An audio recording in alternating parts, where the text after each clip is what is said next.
नमस्कार, आप देख रहे हैं कृषि दर्शन और मैं हूं आपके साथ सुनील विश्वकर्मा। कृषि दर्शन एक ऐसा कार्यक्रम जिसमें गांव किसान के साथ हम खेत खलिहान की बात करते हैं और आज हम नसरुल्लागंज तहसील के छिदगांव मोजी पहुंच चुके हैं। यहां पर हमारे साथ एक प्रगतिशील किसान के तौर पर खास मेहमान जुड़े हुए हैं। सबसे पहले मैं आपका परिचय उनसे करा देता हूं, उसके बाद आपको ये बताऊंगा कि आखिर सोयाबीन की उन्नत पैदावार के लिए किसान भाई क्या कर सकते हैं। तो गगन खंडेलवाल जी हमारे साथ जुड़ चुके हैं। बहुत स्वागत है आपका कृषि दर्शन। नमस्कार साहब, नमस्कार, राम राम। तो गगन जी, सबसे पहला सवाल यही है सोयाबीन की खेती के लिए कि आखिर किसान भाई बम्पर पैदावार के लिए क्या करें। सोयाबीन की बम्पर पैदावार के लिए गर्मी से ही तैयारियां चालू करना रहता है। गर्मी में गहरी जुताई करना और जैसे ही वर्षा का आगमन होता है समतल पाटा चला के ज़मीन को बराबर करना और जब 3 से 4 इंच गहराई तक पानी पहुंच जाता है वर्षा का, इसके बाद बुआई करना और बीज उपचार। सोयाबीन के लिए बहुत सारी बातें हैं जो सोयाबीन की बेहतर पैदावार के लिए काम आती हैं। उसमें बीज उपचार, सही बीजों का चयन। आजकल भारत सरकार की तरफ से बहुत सारे नए बीजों को लाया गया है। उन सारे बीजों को बीज का चुनाव सही तरीके से होना चाहिए, बीज उपचार सही तरीके से होना चाहिए। आजकल बोनी के लिए मेड़ वाली पद्धति वाली जो रिज एंड फैरो पद्धति है, उस पद्धति से खेतों की बोनी करना चाहिए। उर्वरक के लिए सीड कम फर्टिलाइज़र का उपयोग करना चाहिए और जो आधुनिक जो कृषि यंत्र हैं उनका उपयोग करके सोयाबीन की पैदावार को बढ़ाया जा सकता है। और सोयाबीन की पैदावार के लिए बहुत सारी बातें आवश्यक है। उन सब बातों का यदि किसान ध्यान रखे तो सोयाबीन की बेहतर पैदावार आ सकती है। जी बिल्कुल। आधुनिक खेती की हम बात करेंगे तो आपने यहाँ पर एक आधुनिक खेती का भी जिक्र किया कि नए यंत्रों के साथ जो नई पद्धति है वो किसान भाई अपना सकते हैं। आधुनिक खेती में कौन कौन सी विधियाँ हैं जो कि आप प्रयोग में लाते हैं? जैसे जो आजकल जो रिज एंड फैरो पद्धति है, जिसकी द्वारा जो बीज को बोया जाता है, वो पहले जो अपन सीड ड्रिल के माध्यम से बीज बोते थे उसमें पाटा चलाते थे। इसके बाद पानी जब ज़्यादा हो जाता था तो सोयाबीन उग ना पाती थी। आजकल जो रिज एंड फैरो पद्धति है, इस पद्धति से पाल बना के पाल के अंदर बीज डाला जाता है, उससे पूरा 100% अंकुरण होता है। जी। बीजोपचार की यदि हम बात करें तो बीजोपचार आखिर सोयाबीन में कितना महत्वपूर्ण हो जाता है? बीज उपचार सोयाबीन के लिए बहुत आवश्यक है। बिना बीज उपचार के सोयाबीन की फसल को कीट खा जाते हैं, फंगस लग जाता है, तो बीज उपचार अत्यंत आवश्यक है। प्रत्येक किसान को बिना बीज उपचार के बीज की बुआई नहीं करना चाहिए, बिल्कुल नहीं करना चाहिए। जी। और यदि उन्नत किस्मों की हम बात कर लें तो सोयाबीन की उन्नत किस्में आखिर कौन कौन सी हैं? सोयाबीन की आजकल नई वेराइटियाँ 1135, 2098, 1516, 2034, 9560। सोयाबीन की भारत सरकार की तरफ से बहुत सारी उन्नतशील किस्में हैं। अभी जो नई आई है ये बहुत बढ़िया किस्में हैं जो 25 से 30 कुंटल प्रति हेक्टेयर का उत्पादन देती हैं। जी। और किसान भाइयों तक कैसे जानकारी पहुंचती है नई किस्मों की? आजकल तो भारत सरकार की तरफ से किसान ऐप जो चालू हो गए हैं, एग्रीकल्चर कॉलेज भी सारे दे रहे हैं और ब्लॉक ऑफिस से भी ग्राम सेवक लोग भी आके किसानों को समझाते हैं। तो सब किसान लोगों को इस तरह की जानकारी मीडिया पे भी आ रही हैं और जो चैनल हैं, इन सब चैनलों पे, जैसे आपका दूरदर्शन पे ही जो शाम को 7 बजे किसानी का जो कार्यक्रम आता है, उस कार्यक्रम को यदि किसान देखे तो बहुत सारी चीज़ों जो आधुनिक चीज़ें हैं उनको सबको सीख सकता है। इसके पहले आपने आधुनिक कृषि यंत्रों की भी बात की थी, तो सोयाबीन की खेती में आखिर कौन से आधुनिक कृषि यंत्रों का उपयोग करते हैं आप? सोयाबीन में आधुनिक कृषि यंत्र में जैसे आजकल जो पहले हाथ का जो स्प्रेयर आता था जिसको हाथ से दवाई देते थे, आजकल पावर स्प्रेयर आ गया है और आगामी जो नया समय जो आने वाला है इसमें तो ड्रोन चलने वाले हैं। तो यदि ये ड्रोन की से स्प्रे होगा तो ये सब आधुनिकता की ओर अग्रसर कर रहे हैं और ये आधुनिकता की चीज़ें हैं सब। और इन सब चीज़ों का यदि उपयोग करें तो बहुत लागत में कमी आती है और उत्पादन अच्छा होता है। आज के दौर की हम बात करें तो कई ऐसे नौजवान किसान हैं जो कि सोयाबीन की खेती के साथ अन्य खेतियों में भी आते हैं। जब आपके पास आते हैं तो क्या सवाल रहते हैं किसान भाइयों के कि आखिर अच्छी पैदावार के लिए क्या प्रयास कर सकते हैं?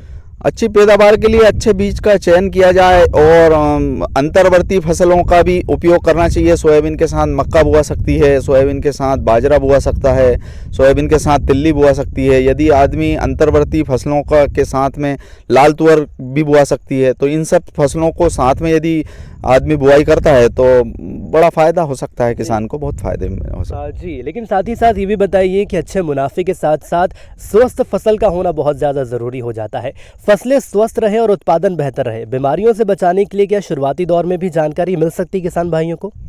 हाँ, जानकारियाँ तो शुरुआती दौर में मिलती है। किसान अपने खेत की तरफ प्रतिदिन ध्यान रखता रहे और सोयाबीन में खरपतवार नाशक सबसे मेन बीमारी होती है। यदि खरपतवार है तो बीमारियाँ ज़्यादा लगती है, और यदि खरपतवार मुक्त यदि अपनी खेती हो जाती है तो सोयाबीन की फसलों में ज़्यादा वो लगता नहीं है। वर्षा आधारित फसल है, प्राकृतिक फसल है ये। जी।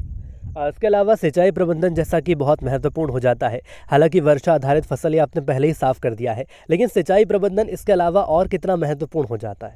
वैसे सोयाबीन की फसल में सिंचाई प्रबंधन की आवश्यकता कम ही रहती है। हम लोग वैसे धान भी लगाते हैं, लेकिन धान में सिंचाई की आवश्यकता होती है। सोयाबीन में तो बिल्कुल सिंचाई की कोई आवश्यकता नहीं है। कभी कभार 10-15 सालों में एक आध बार ऐसा मौका आता है जब सिंचाई की आवश्यकता सोयाबीन की फसल में पड़ती है। तो ये माना जा सकता है कि सोयाबीन की फसल किसान भाइयों के लिए मुनाफे का सौदा हो सकती है। सिंचाई का भी पैसा बच जाता है, इसके अलावा प्राकृतिक खेती रहती है। बिल्कुल बिल्कुल, सोयाबीन की फसल किसान के लिए मुनाफे का सौदा है और हो सकती है, लेकिन उसके लिए सब किसान भाइयों से मेरा निवेदन है कि कई सारी बातें हैं, उसमें उन सब का ध्यान रखें। सही बीज का चयन करें, बीज उपचार करें, खरपतवार का नियंत्रण करें और सही समय पे सही दवाओं का उपयोग करें।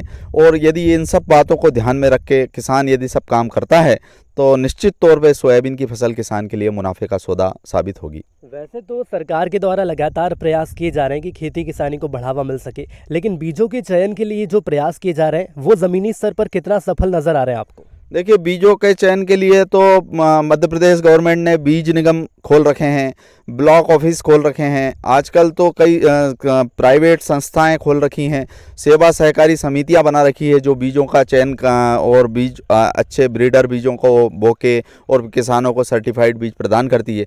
तो इन सब बातों का किसान ध्यान रखे और इन सब बातों की तरफ अग्रसर हो तो बीज का चयन अच्छे से कर सकता है। जी, केवीके की हम बात कर लें, कृषि विज्ञान केंद्र के द्वारा भी रिसर्च की जाती है, तमाम कोशिशें की जाती हैं कि किसान भाइयों तक अच्छी बीज पहुंचे, अच्छी किस्म की फसल पहुंचे।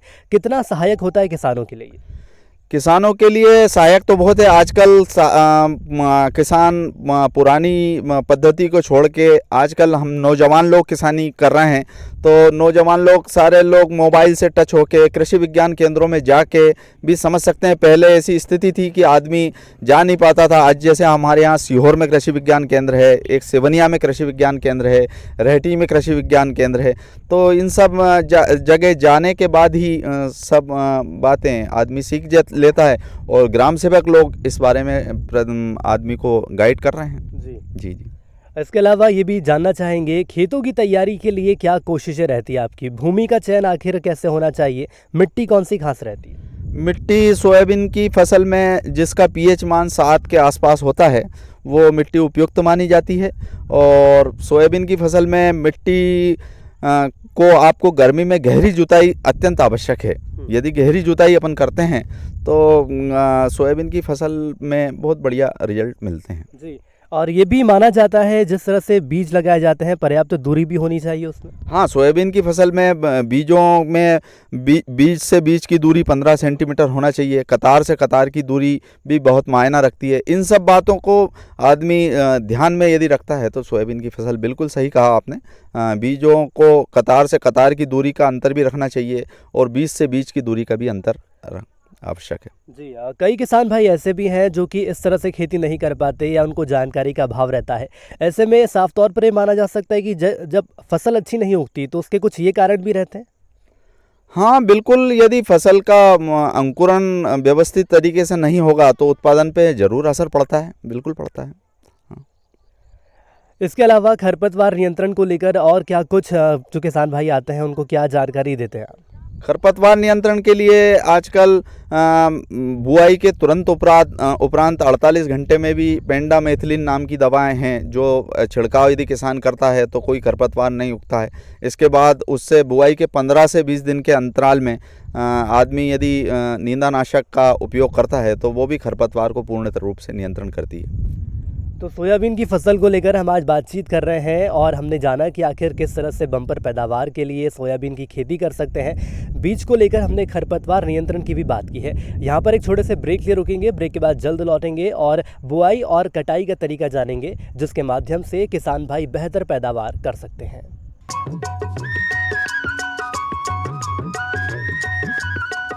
अरे सुन तो।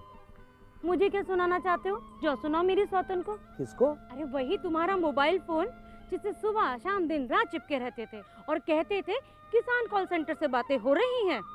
अच्छा ये बात है। हाँ क्यों, क्या हुआ? अब बात नहीं होती क्या? अब तो झट से बात हो जाती है। संबंधी समस्याओं का अपनी भाषा में तुरंत हल पाने के लिए पूरे भारत में किसी भी फोन से हेल्पलाइन नंबर पर संपर्क करें। किसानों का दोस्त किसान कॉल सेंटर।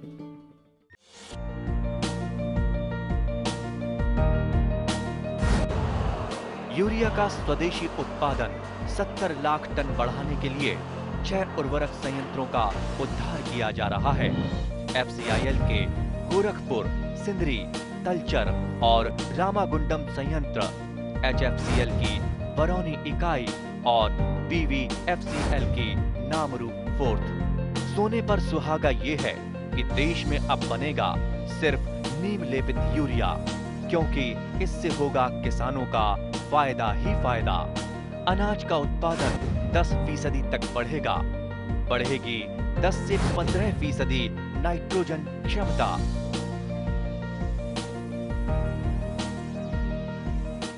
तो ब्रेक के बाद एक बार फिर आप सभी का स्वागत है। और सोयाबीन की बम्पर पैदावार कैसे हासिल कर सकते हैं किसान भाई, बीज कैसे प्राप्त कर सकते हैं, इन तमाम बिंदुओं पर आज हम बातचीत कर रहे हैं। और ख़ास मेहमान के तौर पर प्रगतिशील किसान गगन खंडेलवाल जी हमारे साथ जुड़े हुए हैं। गगन जी, पुनः स्वागत आपका कृषि दर्शन में। और इसके पहले हमने बात की थी, बीज की बात की, हमने खरपतवार नियंत्रण की बात की, लेकिन जिस तरह से पीछे हम देख पा रहे हैं कि सोयाबीन की फसल लगी हुई है, कितना वक्त हो गया अब इस फसल? ये मेरी फसल को बोए हुए लगभग 12 से 15 दिन के आसपास हो चुके हैं और अब इसमें खरपतवार नियंत्रण के लिए दवाई का उपयोग करना है हमें। जी। कौन कौन सी दवाई का इस्तेमाल करेंगे? दवाई तो एक सकड़ी पत्ती के लिए खरपतवार नाशक आता है, एक चौड़ी पत्ती के लिए आता है। दोनों खरपतवार नाशकों को मिला के उन दोनों का उपयोग हम इसमें करेंगे। जी। इसके अलावा रोगों की हम बात करें तो कौन से वो कीट होते हैं जिनसे फसलों को बचा कर रख सकते हैं किसान भाई? सोयाबीन में प्रत्येक 15 से 20 दिवस के अंदर कीटों का परिवर्तन आता है। जैसे ही सोयाबीन की फसल लगभग 1 माह की हो जाती है तो सेमी लूपर इल्ली का अटैक होता है। तो उस सेमी लूपर इल्ली के लिए क्लोरोफास साइफरमेथिन और प्रोफेनोफास साइफरमेथिन और इन दवाइयों से वो इल्ली कंट्रोल हो जाती है। और उसके बाद फिर चक्रभंग इल्ली, काली इल्ली, ये सारी इल्लियाँ का भी अटैक रहता है। सोयाबीन में लगभग 4 बार के आसपास रासायनिक जो दवाई हैं, जो इल्ली नाशक हैं, उन दवाइयों का छिड़काव हमें करना होता है। जी। एक जनमानस का सवाल, लोगों का जुड़ा हुआ ये सवाल है कि जिस कीट के लिए आप जिस केमिकल का उपयोग कर रहे हैं, दवाई का उपयोग कर रहे हैं, क्या उसका फसल पर भी प्रभाव पड़ता है? निश्चित तौर पे फसल पे प्रभाव तो पड़ता है। यदि भारत सरकार इस विषय में ज़्यादा खोज करे, जो तकनीक इजराइल में आज के समय में अपनाई जा रही है, उन जैविक दवाओं का यदि हमारे देश में भी उपयोग होने लगे, उसके लिए भारत सरकार को, किसानों को ज्ञान देना पड़ेगा। किसानों को उन सारी कंपनियों को लाना पड़ेगा जो कंपनियां इस और कार्य कर रही हैं। रासायनिक दवा से निश्चित तौर पे नुकसान तो होता है, डालने वाले को भी नुकसान होता है और फसल में भी जो एक साइड इफ़ेक्ट जो होता है वो निश्चित तौर पे होता है। उस साइड इफ़ेक्ट को लेकिन अभी किसान की मजबूरी है कि उसको उन दवाओं को ही देना होता है। इसके अलावा क्या कोई प्राकृतिक ऐसा रास्ता नहीं है जिसके माध्यम से कीटों को नष्ट किया जा सके? प्राकृतिक रास्ते में तो नीम का यदि घोल बना लें, कुछ पुरानी जो पद्धति है, जिन पद्धतियों से हमारे पूर्वज लोग खेती करते थे। नीम का घोल बना के नीम का छिड़काव करना, मट्ठे को सड़ा के मट्ठे के अंदर खाद वाद डाल के और मट्ठे को सड़ा के मट्ठे में नीम की निमोली डाल के, इस टाइप का पुराने हमारे जो पूर्वज लोग उस टाइप की खेती करते थे। उसमें उन दवाओं का छिड़काव भी कर सकते हैं, कई मर्तबा होता है, हम लोग को भी उन दवा का उपयोग कभी कभार करने का प्रयास करते हैं। पर यदि भारत सरकार अपनी जैविक की ओर यदि अग्रसर होगी तो इससे किसानों को बहुत बेनिफिट होगा, डालने वाले को बहुत बेनिफिट होगा। डालने में भी किसान के ऊपर वो दवा का, मजदूर के ऊपर उन दवाओं का असर आता है, और या तो स्किन में जलन करना, तो बहुत सारी बातें हैं वो उसकी वजह से होता है। तकरीबन 15 से 20 दिन जैसा कि आपने बताया इन फसल को हो गया है। अब इसके बाद 1 महीने के बाद की आखिर क्या तैयारी रहेगी? 1 महीने के बाद देखिए, खरपतवार नियंत्रण तो हो ही जाता है दवाइयों के माध्यम से। खरपतवार के बाद मजदूर से यदि कोई खरपतवार रह जाता है तो मजदूर से उसकी निदाई करवाई जाती है। इसके बाद दवाइयों का उपयोग करके, उसमें टॉनिक देके, उसमें खाद का छिड़काव करके, ये सब बातें हैं। और इसके बाद दवाई तो लगभग 3 से 4 बार सोयाबीन की फसल में दी जाती है। तो ये सब चीज़ें हैं। प्राकृतिक खाद आखिर कैसे किसान भाई दे सकते हैं, और कौन सी नए तरीके इसमें आ चुके हैं कि उसके माध्यम से आप प्राकृतिक खाद तैयार कर सकते हैं? देखिए, जैसे हमारे यहाँ जो मवेशी का गोबर है, इस गोबर को हम केचुआ डाल के जैविक खाद के रूप में परिवर्तित कर लेते हैं। मैं उस टाइप की खेती करता हूँ। मैंने जैविक खाद का जो प्रभाव है वो रासायनिक खाद से कई गुना बेहतर है, और फसल में कीटों का प्रबंधन, कीटें भी उसमें कम लगती है। और रासायनिक खादों में एक चीज़ यदि अपन डालेंगे तो उसका दूसरा साइड इफ़ेक्ट होता है, लेकिन जो प्राकृतिक चीज़ें हैं उनका कोई साइड इफ़ेक्ट नहीं है। और मैं किसानों को इस ओर अग्रसित करूंगा कि वो निश्चित तौर पे गोबर की खाद को केचुए से प्राकृतिक खाद में परिवर्तित करके उस खाद का उपयोग खेतों में करे, तो वो फसल उसकी बहुत अच्छी पैदा होगी। जी, दोनों खाद का जैसे आपने बताया कि रासायनिक खाद जो है वो फसलों के लिए भी ठीक नहीं होती और इंसानों के लिए भी ठीक नहीं होती, लेकिन जैविक खाद की हम बात करें तो कितना दाम ज़्यादा लगता है किसान भाइयों का, वक्त भी ज़्यादा लगता है। अब ऐसे में किसान भाई यही सोचते हैं कि ज़्यादा बेहतर ये होगा कि जो खाद जल्दी डल जाए और उससे मुनाफा ज़्यादा मिले किसान भाइयों। देखिए, जल्दी डालने के हिसाब से तो रासायनिक खाद का अपन उपयोग कर सकते हैं। बाकी यदि आप आर्थिक दृष्टि से देखा जाए तो जैविक खाद आपको रासायनिक खाद से सस्ता ही पड़ेगा। आपके घर के यदि किसान लोग चाहें तो अपने घर में गाय भैंसों का वो गोबर को इकट्ठा करके और उन सब को बना के यदि प्राकृतिक खाद को बनाएं केचुआ डाल के, तो वो रासायनिक खाद से तो सस्ता ही पड़ता है और उसका प्रभाव बहुत अच्छा होगा। निंदाई या गुड़ाई की हम बात कर लें तो क्या कितना खास हो जाता है निंदाई गुड़ाई, क्या सावधानियाँ बरतनी चाहिए? निंदाई गुड़ाई में तो यही सावधानियाँ कि मजदूरों से यदि अपन निंदाई गुड़ाई कराएं तो पूरे जब तक 4-4 6-6 पत्ती का वो नहीं होता है घास, तो 4-4 6 पत्ती के बाद ही, जब तक हाथ में आने वाला घास ना हो, इन सब बातों को ध्यान रखना पड़ता है। नहीं तो पता लग रहा है कि छोटा घास भी रह गया नीचे, आपने ऊपर बड़ा बड़ा घास निकलवा दिया फिर छोटा रह गया।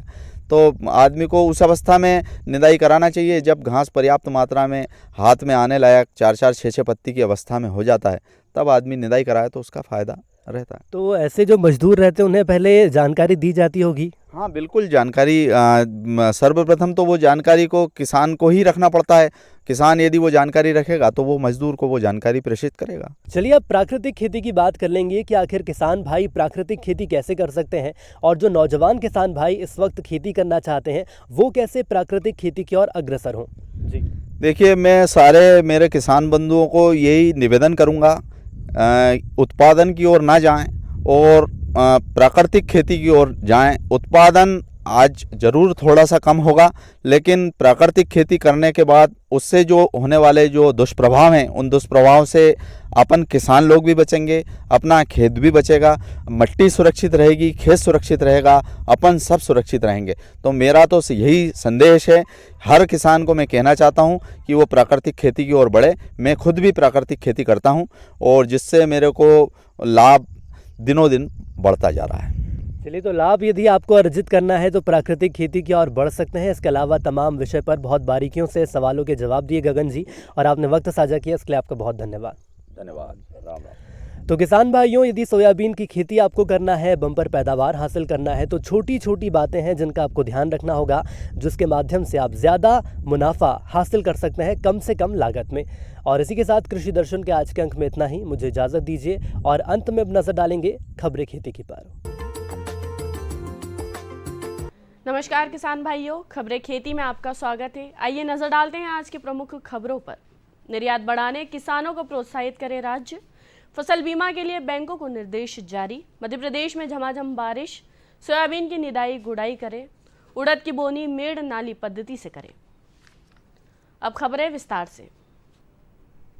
केंद्रीय खाद्य और उपभोक्ता मामले के मंत्री पीयूष गोयल ने राज्यों से कहा कि वे किसानों को धान और गेहूं के लिए बुवाई का रकबा बढ़ाने के लिए प्रोत्साहित करें। भारत में खाद्य और पोषण सुरक्षा पर राज्यों के खाद्य मंत्रियों के सम्मेलन को संबोधित करते हुए श्री गोयल ने राज्य सरकारों से कहा कि वे पुराने खातों के त्वरित निपटान के लिए 2019-20 तक के वित्त वर्ष के लिए अपने लंबित खाद्य सब्सिडी दावों को जल्द से जल्द जमा कराएं। श्री गोयल ने राज्य सरकारों से कहा कि पुराने खाद्य सब्सिडी दावों को निपटाने के लिए केंद्र के पास धन की कोई कमी नहीं है, लेकिन देरी इसलिए हुई क्योंकि राज्य उचित दस्तावेजों के साथ अपने दावे दाखिल नहीं कर रहे हैं। केंद्रीय मंत्री ने सभी राज्यों से 15 अगस्त तक सभी सहायक कागजात और ऑडिट रिपोर्ट के साथ अपने दावे प्रस्तुत करने का आग्रह किया है। उन्होंने कहा कि 15 अगस्त तक दावा दायर करने वाले राज्यों को 15 अक्टूबर तक उनका बकाया मिल जाएगा। प्रधानमंत्री फसल बीमा योजना में वर्ष 2022-23 में खरीफ और रबी के लिए किसानों की अधिसूचित फसलों का बीमा कराने क्लस्टरवार निर्धारित बीमा कंपनियों को कार्यादेश जारी कर दिए गए हैं। किसानों द्वारा बोई गई फसल में परिवर्तन पर संबंधित बैंकों को 29 जुलाई तक अवगत कराना जरूरी है। किसानों की अधिसूचित फसलों का बीमा करने के लिए बैंकों द्वारा प्रीमियम नामे किए जाने की अंतिम तिथि 31 जुलाई है। अपर संचालक फसल बीमा ने बताया कि किसानों को बीमांकन की अंतिम तिथि 31 जुलाई 2022 से 2 दिन पहले 29 जुलाई तक संबंधित बैंक से संपर्क कर बोई गई वास्तविक फसल की जानकारी अनिवार्य रूप से उपलब्ध कराना होगी। उल्लेखनीय है कि प्रधानमंत्री फसल बीमा योजना खरीफ 2022 के लिए प्रदेश में नेशनल क्रॉप इंश्योरेंस पोर्टल पर भू अभिलेख के एकीकरण का कार्य किया जा रहा है।